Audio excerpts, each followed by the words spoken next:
Bem, galera, hoje nós vamos trabalhar um outro conteúdo chamado o Egito Antigo.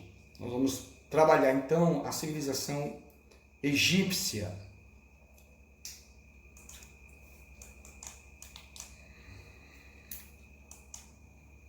O Egito, galera, é conhecido como a dádiva do Nilo. Lembre-se, o Nilo, o rio Nilo, ele para os egípcios é um deus. Então, o Egito é a dádiva do Nilo, ok? O Egito, gente, está localizado no Nordeste africano. Quando eu trabalhei com vocês a Mesopotâmia, eu falei para vocês que a região que a Mesopotâmia se encontra é conhecido também como Crescente Fértil. E eu tinha falado para vocês, eu apresentei o mapinha, e lá eu falava para vocês que o Egito também não fazia parte da Mesopotâmia, ok? Mas fazia parte do chamado Crescente Fértil, estava dentro da região do Crescente Fértil. Por quê? Porque ela é uma região caracterizada por apresentar um solo muito fértil devido às chuvas anuais, às enchentes. E como eu falava para vocês, após as enchentes se forma então o chamado humus ou humo. Eu também comentei isso com vocês na aula anterior. O humus nada mais é do que um material orgânico resultante da decomposição das plantas e de animais depositados ali naquele período. No Egito Antigo, nós vamos ver uma forte interação do trabalho do homem com a natureza. Algo também que nós percebemos quando nós falamos da Mesopotâmia. A ideia aqui, essa interação, é como o homem consegue fazer com que essa região rica de um solo fértil vai lhe beneficiar, ele vai usar isso em benefício próprio. Né? De que maneira, professor? Para a agricultura. Plantar os produtos que lhe são necessários para a sua subsistência.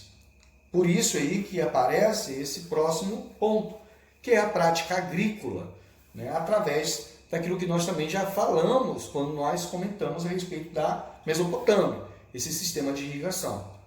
Os egípcios também vão construir canais, diques, represas e barragens para, né, usufruir de uma melhor maneira de tudo aquilo que a natureza que está ao seu redor ali possa ser colocada ao seu benefício. Então, galera, eu trouxe para vocês aqui o mapa do que seria o Antigo Egito.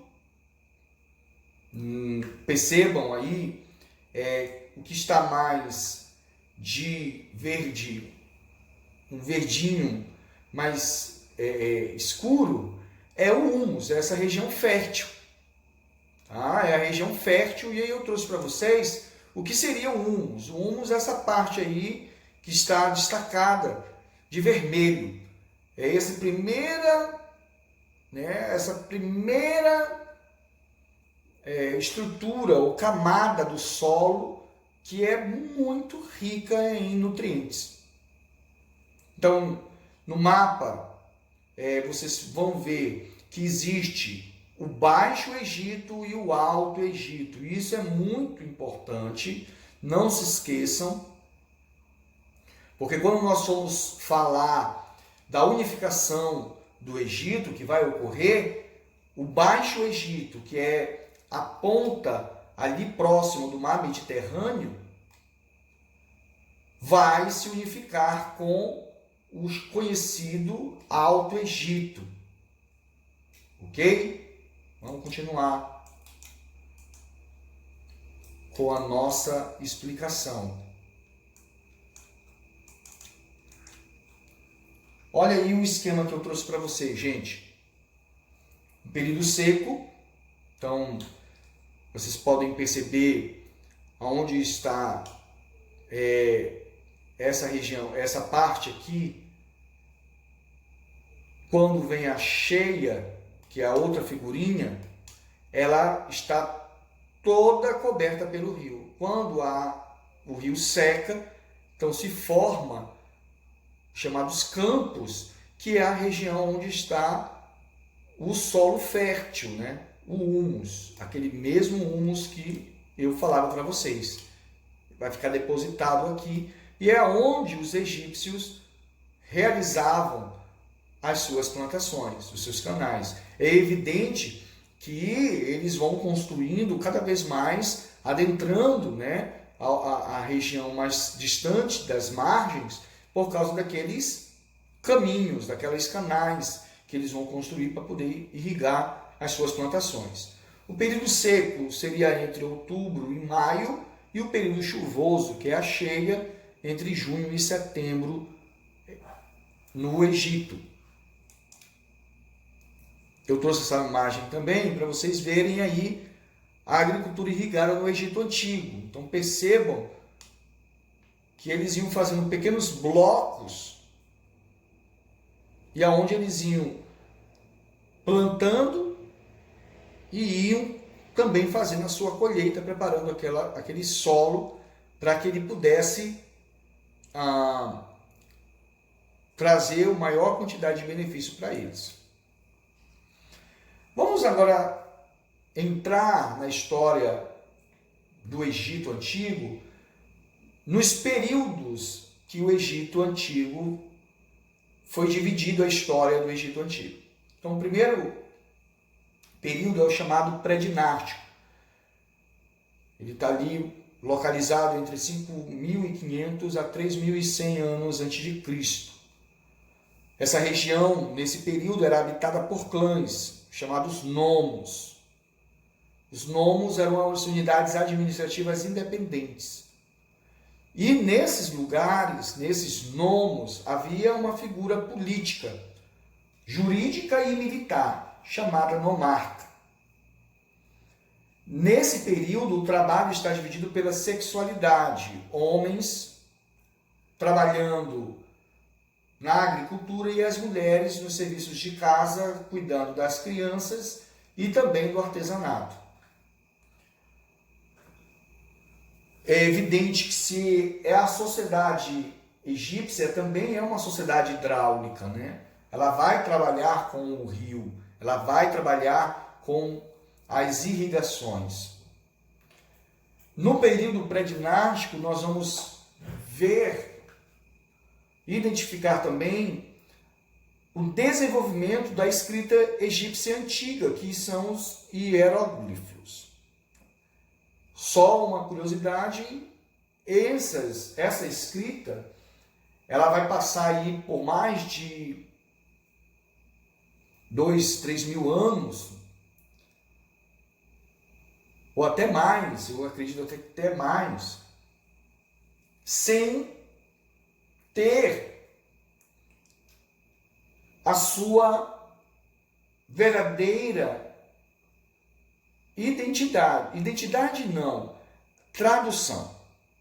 Então, 5.500, 3.100 anos antes de Cristo e 1800, século XIX, até o século XIX, quase aí, digamos aí, não sou muito bom de matemática, mas uns 4.000 anos praticamente, sem que os hieróglifos fossem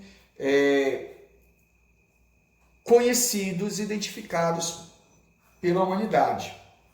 Claro que em 5.500 ali essa região sabia o significado dos hieróglifos. Mas depois da divisão, né, do ano 1 e Império Romano, Idade Média, Idade Moderna, as pessoas não desconheciam o significado dessa escrita. Somente no século XIX é que vai se conseguir traduzir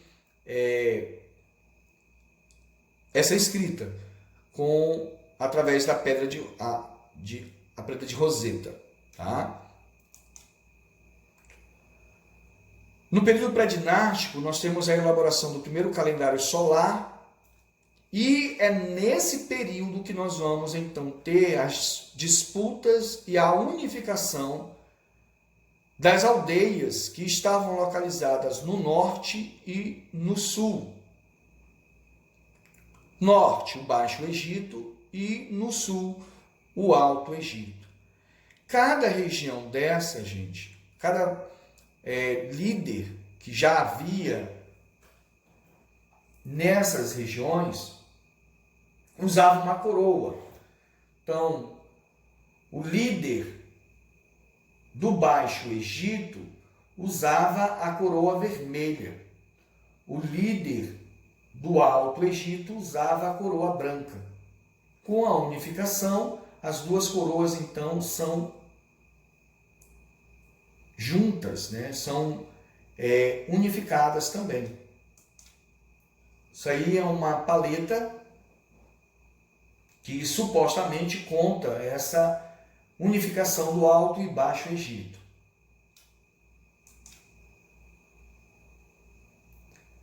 E o grande responsável pela unificação é o faraó Menes, ou Meni, também conhecido como Namer. Ele é governante do Alto Egito, ele é sucessor de Escorpião II, também conhecido como Selk. E o Menes é o fundador da primeira dinastia. Como eu falei para vocês, ele vai unificar o Egito em uma única coroa, a branca e a vermelha. E ele se torna então o primeiro faraó do Império Egípcio. Por ele ser do Alto Egito, a sua coroa era a branca. Então a coroa branca do Alto Egito, junto com a coroa vermelha, Baixo Egito, então nós temos a coroa dupla representando o Egito unificado. E aí nós temos um outro período chamado de Antigo Império. Nesse momento nós temos a centralização política no poder das mãos do faraó. É um período de paz, é um período de incremento de novas tecnologias. Então os egípcios começam a construir grandes obras públicas, pirâmides, templos, né? E nesse período há algumas incursões ou invasões de povos nômades, chegam ali.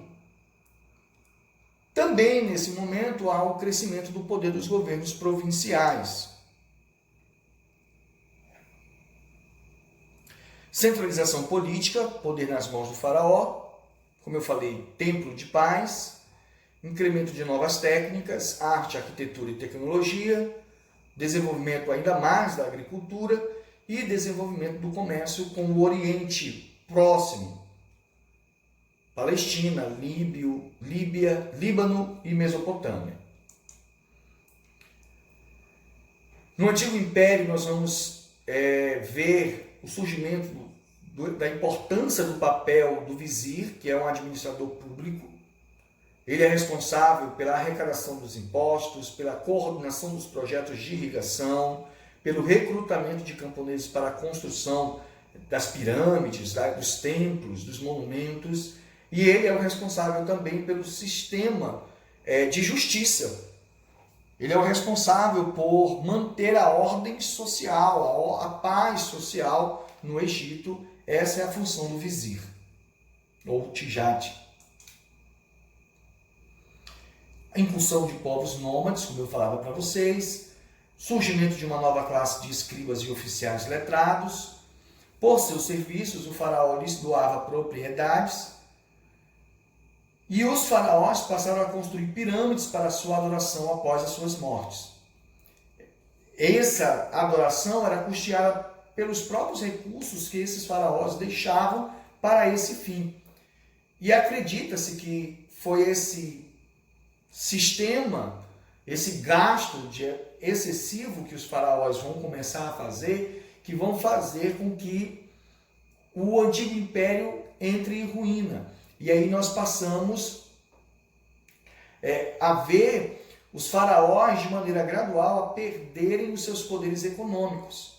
E aí, os nomos, né, as províncias e os seus governantes, os chamados nomarcas, passam então a ter um crescimento muito grande nesses locais. E aí nós vemos uma disputa entre os nomarcas e os faraós. E aí nós entramos no chamado Médio Império. Por ter essas desavenças, esses conflitos entre os nomarcas e os faraós, nós vamos então ver várias revoltas regionais se acontecendo. E os faraós vão começar a reprimir essas revoltas. E aí eles vão recuperar o seu poder e a sua influência sobre todo o Egito Antigo. Nesse momento, Tebas passa a ser a capital do Império. No Médio Império, nós vamos ver os egípcios se expandindo para a Núbia, né, que é a parte sul, uma parte mais abaixo, atrás de Ouro. E aí nós vamos também, nesse período, ver várias revoltas de escravos e camponeses eclodindo no Egito Antigo. E aí, novamente, nós vamos ver o poder dos faraós se enfraquecer. 1785, a cidade de Avares passa então a ser o centro do poder no Egito, com um governo de imigrantes asiáticos, né, de povos nômades, como eu falava para vocês. E o faraó, a partir desse momento, ele se torna um vassalo, né? Ele passa a ser obrigado a pagar tributos à cidade de Avares. No Médio Império, nós vamos também ver o Egito sendo invadido pelo exército Ixo. Os Ixos eram um povo semita ali da região da Ásia, do continente asiático. E é interessante porque os Ixos se apropriam do modelo de governo egípcio. Ou seja, eles passam a se apresentar como faraós. Para a história, para a cultura egípcia é muito importante porque os Ixos vão deixar um grande legado dentro do Egito, como cavalos, os carros de guerra, a criação, a invenção de instrumentos musicais, novas técnicas de tecelagem e várias outras coisas, ok? Tebas então se revolta contra o domínio Ixo e aí nós já começamos a ter um novo momento, um novo período chamado Novo Império. Nós saímos do Médio Império e entramos no Novo Império. E os Ixos passam então a serem atacados por Tebas, pelos egípcios. E essas batalhas, esse conflito dura mais ou menos um período de 30 anos. Acaba quando Amós II consegue então derrotar os Ixos e restabelece o poder então dos faraós. No Novo Império nós vamos ver também os egípcios se organizando de maneira militar e se expandindo e conquistando muito mais essa região do Oriente Próximo. E é no Novo Império que nós vamos ver o chamado apogeu econômico, um domínio máximo, né, da Núbia, da Fenícia e da Mesopotâmia. Nós vamos ver nesse momento os faraós tentando estabelecer o culto ao deus Amon, que seria o pai dos deuses do panteão egípcio. Em Karnak seria então a cidade onde Amon seria adorado, seria cultuado. O Amon é essa figurinha aí que eu trouxe para vocês, que está aí na tela inferior, no lado direito. Também nesse período, ainda no Novo Império, nós vamos ver um outro faraó chamado Amenófis IV, que se autoproclama Akhenaton, constituindo o culto monoteísta ao deus Atom, conhecido como o deus Sol. Galera, muito importante isso aqui.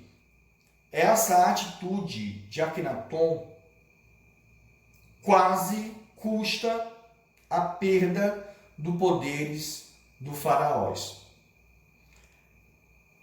Porque ele muda totalmente a estrutura de até então como era a religião egípcia, uma religião politeísta, de vários deuses.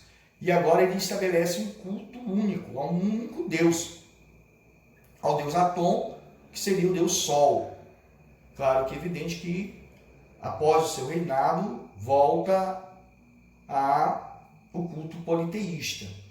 Essa imagem que eu trouxe para vocês é uma representação de Akhenaton como uma esfinge. Ele está aí, né, de uma forma deitada, olhando para o deus Atom em reverência, adorando o deus Sol.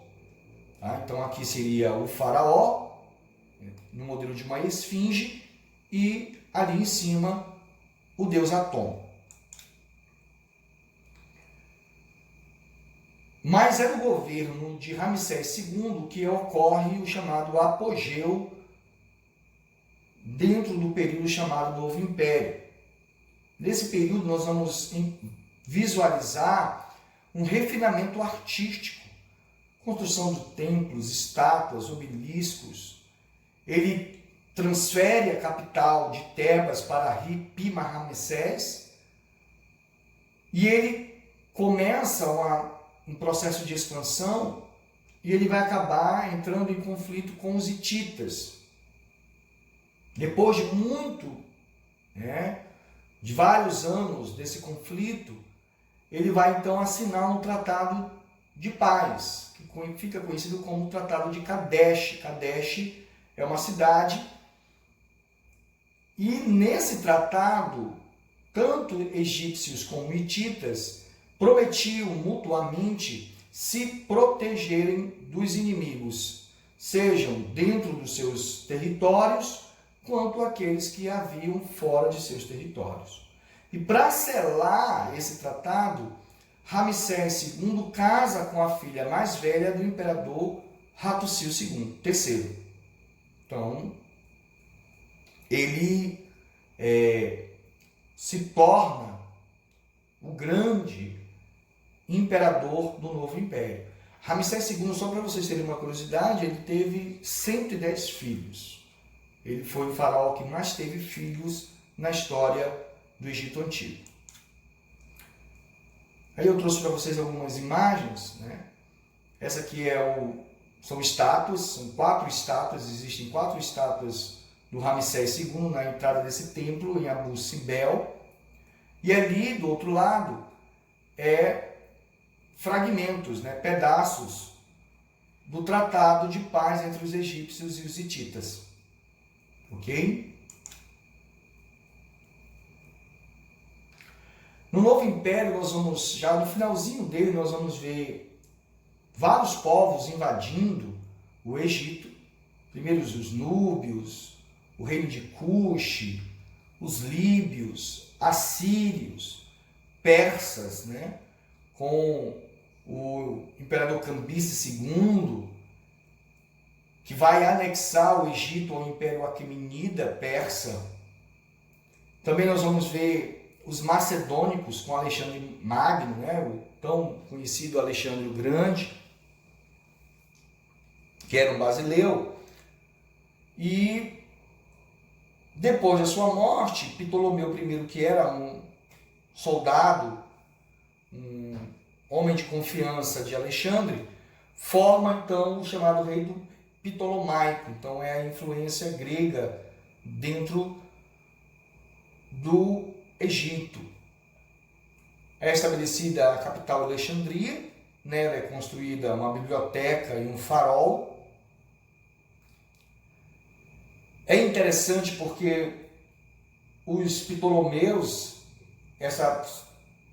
esse grupo que está no poder, que domina agora o Egito, não tenta estabelecer ou impor dentro do Egito a cultura grega, mas ele tenta de maneira muito sutil manter as tradições egípcias para que os egípcios pudessem permanecer submissos aos gregos. E é interessante que isso vai levar, para vocês terem uma ideia, a um sincretismo religioso. Eles vão acabar criando uma junção, eles vão juntar dois deuses.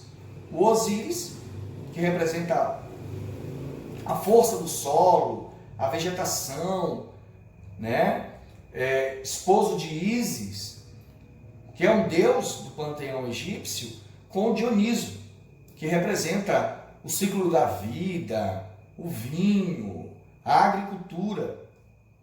E esse deus Serapis, que é a junção de Osíris e Dioniso, vai ser o grande governante do mundo subterrâneo para os Ptolomeus.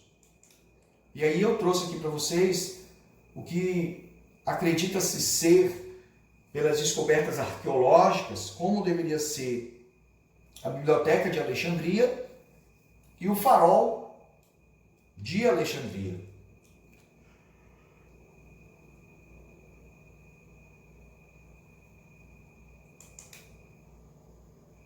Aqui seria a junção, né, de Osíris e Dioniso, e ali a representação do deus helenístico egípcio chamado de Serapis e seus atributos.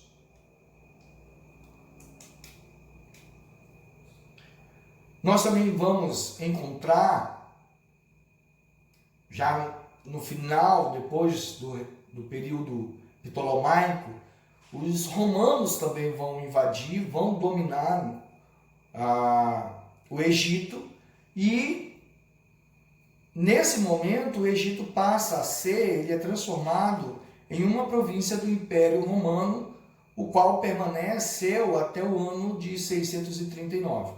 Então, até o ano de 639, o Egito foi uma província do Império Romano. Lembre-se, 639 depois de Cristo. Não há necessidade de você colocar o D.C ali depois de 639. Para nós finalizarmos, gente, vamos ver aí como é que estava dividida, né, a sociedade egípcia. Então nós tínhamos ali o faraó, logo na ponta da pirâmide, no topo da pirâmide. Depois nós temos os oficiais do governo, que é o vizir, o sacerdote e os nobres.